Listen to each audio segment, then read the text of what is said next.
En el libro del profeta Miqueas encontramos varios mensajes que pueden ser aplicables para nosotros hoy. Entre ellos que debemos ser misericordiosos, debemos amar la humildad, debemos ser bondadosos y también los últimos versículos del libro nos hablan de un Dios que perdona nuestros pecados, de un Dios que se deleita en arrojar nuestros pecados al fondo del mar y, como diría un autor, colocar un letrero donde se diga prohibido pescar. Y es que el Dios al que nosotros servimos es un Dios de amor y de oportunidades que nos llama a un arrepentimiento y a una restauración. Bienvenidos a esta séptima lección en su programa Escuela Sabática Universitaria. Es un gusto para nosotros darles la bienvenida e invitarles para que sigan nuestras transmisiones en la página de internet www.escuelasabaticauniversitaria.org y podamos crecer juntos en el estudio diario de la Palabra del Señor. Sean todos muy bienvenidos.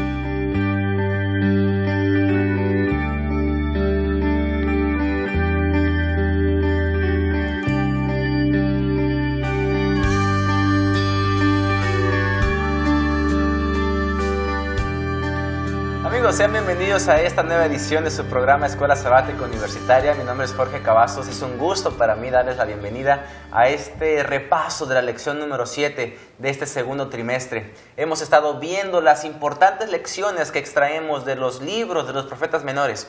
Y en esta ocasión basaremos nuestro estudio en el libro del profeta Miqueas.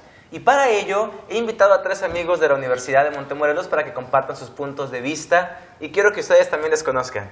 Hola Jorge, mi nombre es Alejandra, soy estudiante de Teología y originaria de Chiapas y me da mucho gusto estar con ustedes. Bienvenida Ale, gracias por estar con nosotros.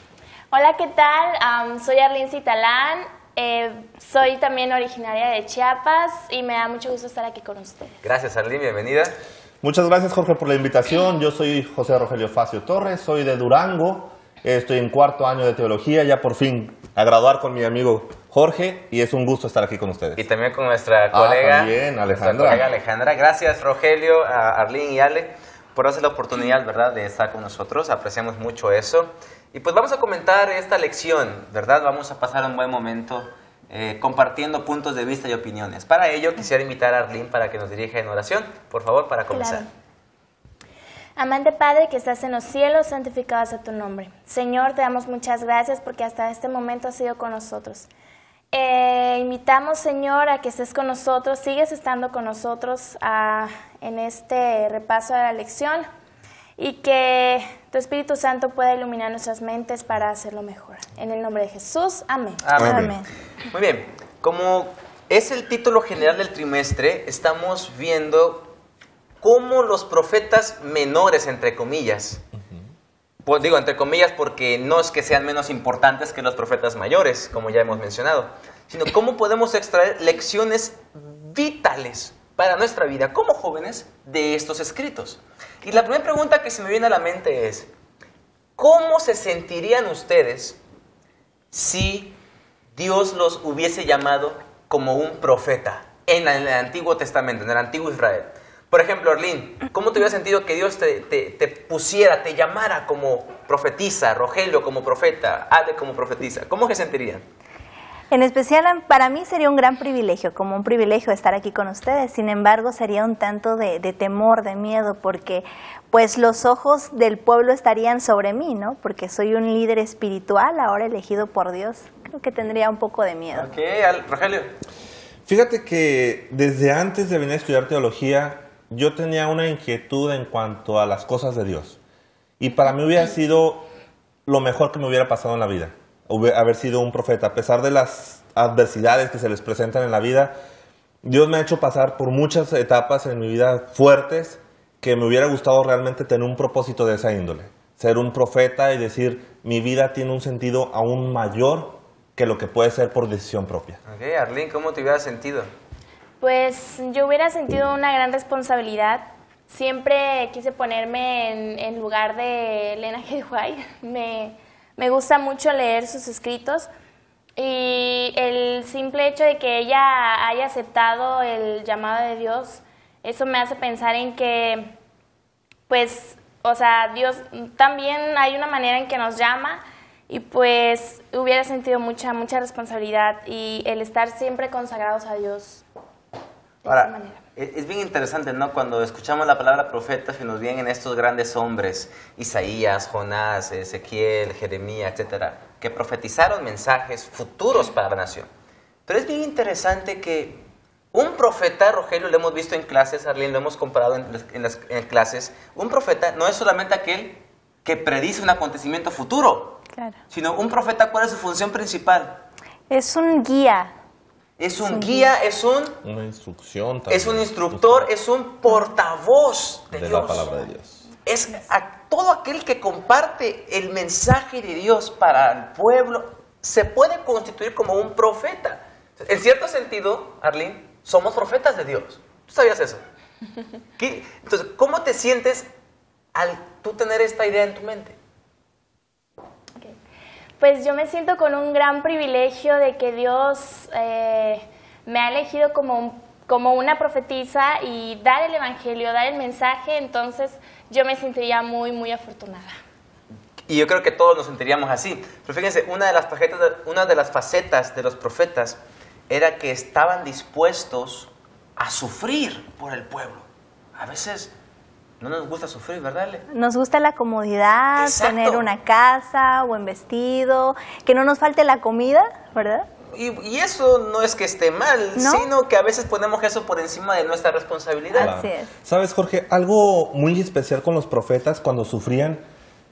Yo siento, bueno, a mí cuando me ha pasado, que cada vez que tengo un problema grande y que salgo de él, mi fe se fortalece. Te acercas a Dios. Sí, se fortalece de tal manera que no solo me beneficia a mí, sino a las personas con quienes les comparto el evento. ¿Sí me entiendes? Sí. La gente a veces se identifica, oye, yo pasé por lo mismo, ¿cómo pudo superarlo él? Entonces, al saber que Dios es el que está atrás de nosotros, cuidándonos, y que a los profetas también los cuidó, y da esa labor tan grande, es que la gente también se fortalece su fe. Entonces yo creo que para los profetas ha de haber sido una fe en creciendo, como se dice. Es que tú tienes un poco del alma de un músico, ¿verdad? Tú tienes esa tendencia musical todavía. Un poquito por ahí. Y lo dijiste muy bien, increciendo, que la fe va En en aumento. aumento. Hay un texto muy interesante. Ale, ¿quieres compartirlo con nosotros, por favor? Es Miqueas 6:8, ¿verdad? Miqueas capítulo 6, versículo 8, que fue el texto de la semana. Claro, ¿Qué dice, oh hombre, el que te ha declarado lo que es bueno, y el que pide Jehová de ti, solamente hacer justicia y amar misericordia y humillarte ante tu Dios. Fíjense, 3 cosas que pide Dios del hombre. ¿Cuáles son? Humillarte ante Dios. Humillarte ante Dios. ¿Cuál es la otra, Ale? Hacer justicia. Y Amar amar misericordia. Justicia, amor y humildad. Wow, yo creo que ese es un combo súper especial, ¿no?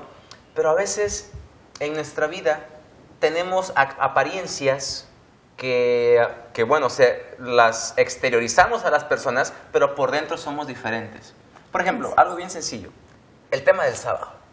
Aquí guardamos el sábado, creemos que el sábado es el día de reposo, que Dios lo instituyó como un día especial. Y lo guardamos, pero a veces lo guardamos solo por el exterior, cuando interiormente estamos nosotros en otro lado. Y ni siquiera lo disfrutamos. No lo disfrutamos. ¿Cómo podemos traer nosotros la aplicación de este pasaje de Miqueas 6:8 para nuestra vida hoy?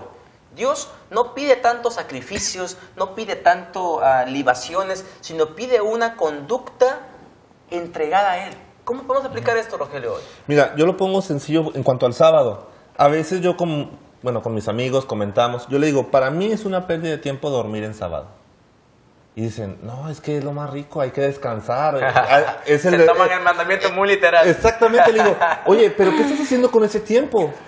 Es el tiempo que tienes para comunicarle a la gente acerca de Dios, para ir a hacer una obra misionera, para reflejar el carácter de Dios en ese momento. Dios ha dicho que ha bendecido el sábado y cualquier cosa que hagas en su nombre va a ser doblemente fructificada. Ahora, dormir en sábado, ¿estás o no estás malgastando tu tiempo? Es que ahí entra esa parte que nos hace falta. No voy a quizá muchas responder veces. directamente, pero lo pienso. Meditaré en ello. ¿Decías? Sí, mira, por ejemplo, en el versículo 8 menciona 3 cosas muy importantes que las dijimos. Claves. Pero una de ellas me llama la atención es amar. Y creo que nos hace falta quizá muchas veces eso, el amor hacia Dios, el amor hacia ese día tan importante, tan especial que nos dio, para poder cumplir como realmente deberíamos de hacerlo, porque realmente es para nosotros, ¿no? Es para nuestro deleite, pero también para servir. Como dice el versículo, ¿no? Si me amáis, cumplid mis mandamientos. O sea, si lo amas va a salir, por ende, Todo cumplir todo naturalmente. natural. Frescamente, espontáneamente. Sí, respecto a lo que comentabas, Alejandra, siempre desde chiquita mis papás nos tuvieron en clubes, nos tuvieron en actividades y siempre activas a nosotras dos y a mi hermano. Yo me sentía, pues a veces, no sé si sea bueno, pero a veces en cierta manera culpable si me quedaba dormida o haciendo otra cosa que no era. Siempre me gustaba estar haciendo algo, ir a hacer obra misionera y pues cosas así parecidas, ¿no? Entonces, el hecho de que tú ames enteramente a Dios, naturalmente va a salir pues de ti el deseo de servir a Dios y a los demás. Por supuesto, porque es algo que va, como tú decías, va a brotar de un corazón que esté conectado con Cristo. Claro. Ahora, hay un versículo que aparte de este que leyó Ale, a mí me parece que es bien especial, que es el capítulo 5, versículo 2. Miqueas 5, 2. ¿Quieres leerlo, por favor, Roger? Déjame te lo busco. Por favor. Miqueas, capítulo 5, versículo 2. ¿Se te perdió Miqueas? Se me perdió aquí. Yo lo tengo. Lo tienes, por favor, Sí. compártelo. Pero tú, Belén Éfrata, pequeña para estar entre las familias de Judá, de ti me saldrá el que será Señor en Israel, y sus salidas son desde el principio, desde los días de la eternidad. Aquí hay una profecía. ¿Qué profecía es, Ale? Del Mesías, de la promesa del Mesías. Y el Mesías que iba a ser. Iba, ¿perdón? ¿Iba a qué? Y va a venir Ajá. A Iba- traer, a- a traer esa paz, esa tranquilidad que el pueblo Exacto. necesitaba. ¿Dónde iban a ser el Mesías? En Belén. en Belén. En Belén. ¿Se dan cuenta? Aquí el profeta dice, tú, Belén Efrata, eres la más pequeña de las ciudades de Judá, pero no importa que seas humilde, no importa que seas sencilla, de ti va a salir, ¿quién? El Mesías, el guiador Salvador. del pueblo. Qué privilegio para la ciudad, ¿no? Albergar al pueblo. Es como, por ejemplo, yo soy de un lugar que se llama Ciudad Mante. Es muy poco conocido en el mapa. ¿Y dónde está eso? Vean lo que les digo. Para prueba de ello es esto que les voy diciendo. Es muy ¿Dónde está pequeño. Ciudad Mante? No darías ni un peso por eso, pero... Tampoco, ¿ok? No es cierto. Es decir, hay unas ciudades tan pequeñas que no se distinguen por algo. Pero si ocurriera un acontecimiento sumamente especial en Ciudad Mante, rápido brincaría al Muestra ojo de ello todos. Montemorelos. Montemorelos mucha gente no lo conoce. Y lo que conoce de Montemorelos, ¿qué es? La universidad. La Carlota, el hospital La Carlota, Así Es lo ¿no? que es. resalta, ¿sí? Entonces, imagínense qué privilegio para la ciudad de Belén albergar al Hijo de Dios, al Fíjate, Mesías. esto me recuerda ahorita en la Biblia cuando los discípulos le preguntaban a Dios quién era el mayor y todo eso. Que pones en comparación Belén, que era la más pequeña, de ahí iba a salir algo grande, ¿no? Extraordinario. Natanael, ¿te también- acuerdas de Natanael? Él mismo dijo, ¿de Belén puede salir algo bueno? Exacto. De Nazaret. Y mira, De Nazaret. vemos la comparación que le dice Jesús a sus discípulos, que el que sea más pequeño, el que se humille, es el que va a ser más grande. Claro. Siempre hay esa relación entre chico, llegar a ser lo mejor. Estás ¿verdad? leyendo de Marcos 10:44, donde Es- dice, y el que de vosotros quisiera ser el primero, será siervo de todos. Y esta es la actitud que como cristianos debemos tener, una actitud humilde, como dice Miqueas 6:8, una actitud de amor y una actitud de justicia. Tal como Jesús vino. Definitivamente. Desde lo humilde, Definitivamente. con ese carácter, a enseñarnos cómo es que tenemos que ser. Desde antes que naciera ya se estaba profetizando sus orígenes humildes, ¿verdad? Claro. Algo que me llamó mucho la atención en la lección fue que Miqueas fue el primer profeta que, pues valga la redundancia, Profetizó. profetizó que Jesús vendría Sobre el Mesías. Y esto es bien interesante. Vamos a continuar un momento más con este tema. Amigos, enseguida regresamos, nos vamos a ir a un corte. Mientras tanto, comenten un poquito sobre el capítulo 5, versículo 2 de Miqueas y qué promesa encontramos allí. Enseguida regresamos.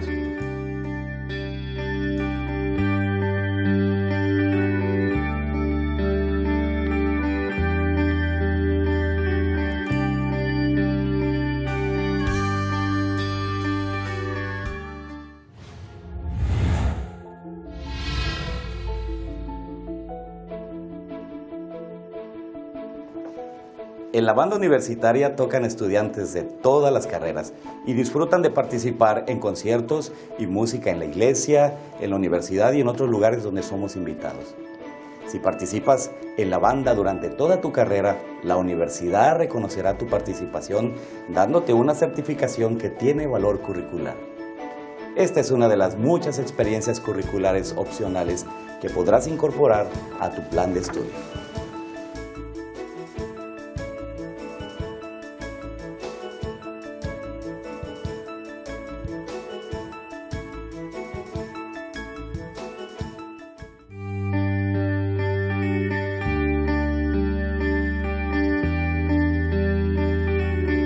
Amigos, gracias por continuar con nosotros en este su programa Escuela Sabática Universitaria. Estamos hablando aquí en el estudio sobre el profeta Miqueas.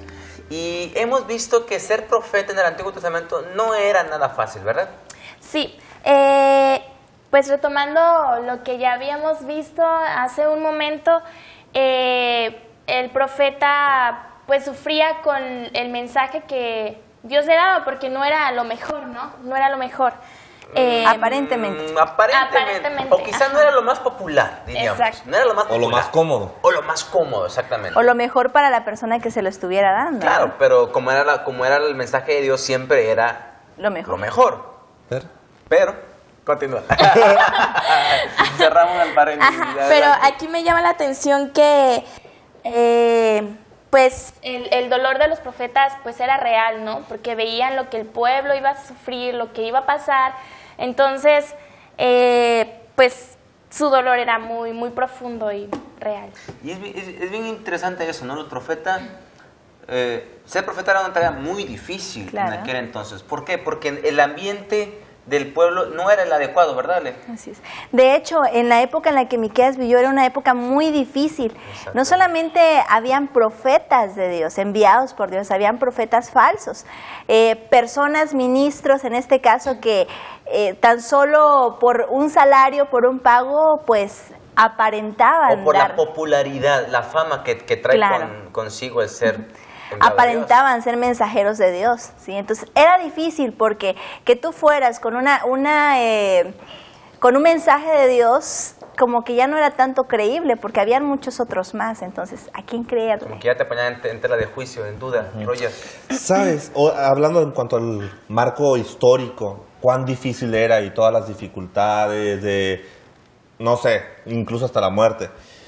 Me pongo a pensar cuál era entonces la enseñanza que Dios tenía para él, para el pueblo. Y cuál es la enseñanza que a lo mejor tiene para nosotros aquí y también para todos nuestros amigos que nos están viendo a través de este canal, de este medio. Dice la lección en el día jueves que Dios es un Dios de amor, de gracia, de perdón.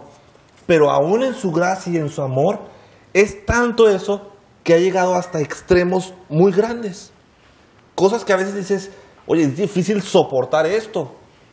Pero lo hace con el propósito que cuando estás en ese punto, puedas retomar tu vista del mundo hacia Dios. Y a veces tenemos que pasar por pruebas difíciles. Pruebas de que muere un ser querido, para voltear y decir, Dios, ayúdame, ¿dónde estás? Y dice la lección que Dios no está, como dice, limitado a dejar de hacer esas cosas con tal de retomarnos, de retomar el amor de nosotros. Y es a través de Miqueas que podemos ver esto. Es un gran ejemplo para cada uno de nosotros, para un buen cristiano. Creo que eran dobles lecciones. En este caso, Exactamente. un enviado por Dios, un mensajero por Dios debería de ser justo, debería tener amor y también ser misericordioso, ¿no? Entonces, para tú ser eso tenías que tener esas tres cosas. Entonces, tenía que aprender eso el profeta, a tener esas tres cosas. Pero el pueblo también tenía que aprender a través del mensaje enviado por Dios, a través del profeta, tenía que aprender lecciones para su vida, para corregir su camino. Y es una verdad muy importante. Dios necesita a veces mandarnos a alguien para volver. Nos conduzca. Aquí se me viene a la mente una palabra que es muy importante, es la palabra verdad, el sustantivo verdad. La verdad nunca ha sido popular. Desde que ingresó el pecado a este planeta, la verdad nunca ha sido popular. Siempre siempre se ha preferido a veces por nuestra misma tendencia, siempre se ha preferido omitir un poquito la verdad o disfrazar la verdad Verdades a medias, o como dicen. acomodar la verdad a mi perspectiva, pero no la verdad tal cual es. Y aquí viene una pregunta que yo quiero hacerles, muchachos. Una pregunta bastante interesante. ¿De qué maneras la verdad es más, o más bien, de qué manera la verdad puede ser entendida más que una doctrina correcta, sino como un estilo de vida? ¿De qué forma podemos nosotros aplicar la verdad a nuestra vida práctica y diaria? Ale, Roger. Mira, a mí me queda Arlene. una manera muy clara cuando dice la Biblia que la palabra del hombre tiene que ser de tal manera tan honesta que no hay necesidad de prometer, de jurar, de tomar el nombre de alguien, ¿sí me entiendes? Entonces, una persona que dice, no importa lo que pase, yo no digo mentiras, o sea, que dice siempre la verdad, todos en su alrededor lo llegan a conocer por eso. Dicen, no, o sea, si quieres la verdad, fulanito de tal, porque ese no se va a andar con rodeos, te va a decir la verdad, y justamente en los momentos difíciles acuden con esas personas. No con los que simplemente disfrazan las cosas para hacer sentir bien en el momento a la persona. Qué caballerosa es Arlene, le da la palabra a Ale. Qué bonita. Muy bien, Arlene, gracias. Ale. Creo que ahí concluyas. es donde entra el juego de la humillación. Para que tú aceptes una verdad con respecto a tu vida, cuando te están llamando la atención, en este ejemplo, los profetas muchas veces tuvieron que llamarle la atención a los mismos reyes, ¿no? Para que tú la aceptes necesitas ser humilde, ¿sí? Para que no lo veas nada más como una simple doctrina o algo que tienes que acatar, sí, porque sí, sino porque por humildad tú aceptas que es lo mejor para ti y Dios te dice, es esto. Pero los hombres no son humildes de por sí. ¿No? La humanidad no es humilde. Es cierto, no por naturaleza, pero, en fin, Ok. Arlene. Pues la verdad es Jesús, ¿cierto? Así es. Entonces, cuando tú te relacionas con tus amigos, padres, maestros, ellos van a ver la verdad en ti y la verdad pues es Jesús. Entonces, siento que ahí es donde hay esas ganas de servir a Dios, ¿no? Y de la humildad, ¿no? Que se ve a través de ti y Jesús en ti. Reflejando el carácter Reflejando el de carácter. Hay tres versículos rápidos que quiero que leamos, por favor. Ale, búscanos San Juan 14:6. Arlene, busca por favor San Juan 16:13. Y Roger busca San Juan 17:17. En ese orden. 14:6, todos en Juan. 14:6, 16:13 y 17:17. ¿Qué nos dicen estos pasajes sobre la verdad? Ale. Jesús dijo, yo soy el camino y la verdad y la vida. Nadie viene al Padre sino por mí. Excelente. Arlene. Pero cuando venga el Espíritu de verdad, Él os guiará toda la verdad, porque no hablará por su propia cuenta, sino que hablará todo lo que oyere, y os hará saber las cosas que habrá de venir. Jesús es la verdad. ¿Qué más es la verdad? El Espíritu de es la verdad. Claro, Espíritu Santo. Roger. Dice, santifícalos en tu verdad. Tu palabra es verdad. Ok, tenemos ya este trinomio de la verdad. El Espíritu Santo, Jesús y su palabra. Esos elementos deben de ser más que una teoría en nuestra vida, ¿no? Claro. Debemos de interiorizarlos y compartirlos. ¿Cómo los podemos compartir, Ale? ¿Recuerdas que al inicio tú me preguntaste cómo te sentirías Sí, cómo no. si tú Sí, fueras sí. una profeta de Dios? Y yo te dije, sería un gran privilegio para mí, sin embargo, un tanto de temor. ¿Por qué? Porque no es simplemente decir, soy una profeta, estudio la Biblia, o en este caso, soy una teóloga, una estudiante de teología, sino que tengo que vivir lo que yo estoy predicando. ¿Sí? Y realmente ahí es el punto donde muchos encontramos nuestra mayor dificultad.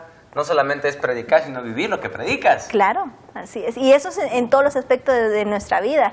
En mi actitud, en mi forma como te trato. Por ejemplo, si en la mañana ni siquiera te saludara, ni una sonrisa y siempre enojada, pues creo que Jesús no estaría habitando en mi vida, ¿sí? Porque no lo estaría reflejando a través de mi forma, en mi trato con los demás. Es verdad. ¿De qué manera el Espíritu Santo es la verdad, Arlene?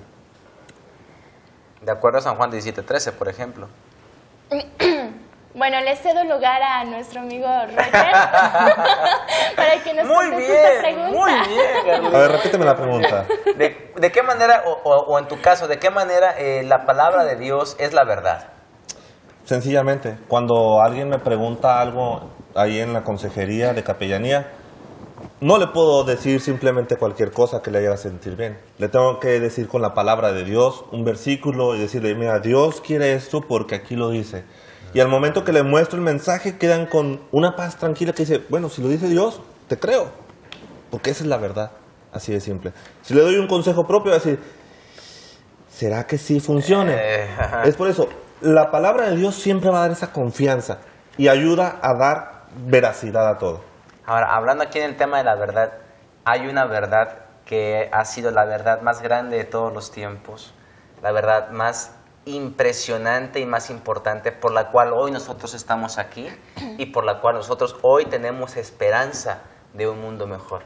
Y esa es la verdad de la encarnación, de Jesús. La encarnación de Jesús. Me llama la atención, regresando a lo que decía Miqueas capítulo 5, versículo 2, me llama la atención cómo el profeta, en medio de una sociedad decadente espiritualmente, en medio de muchos ataques a la moral, en medio de un reino donde estaba, donde, no sé, se veía mucho pagano. En la idolatría, el paganismo.